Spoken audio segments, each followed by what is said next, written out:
கால் கொண்டு நடமாடும் நீதான் என் அதிசயம். உலகில் ஏழல்ல அதிசயங்கள் வாய் பேசும் பூவே நீ எட்டாவது அதிசயமே.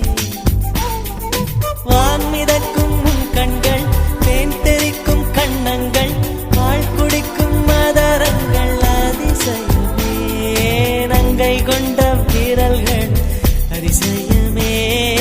நகம் என்ற கிரீடம் அதிசயமே. அசையும் வளைவுகள் அதிசயமே. கல் தோன்றி மண் தோன்றி கடல் தோன்றும்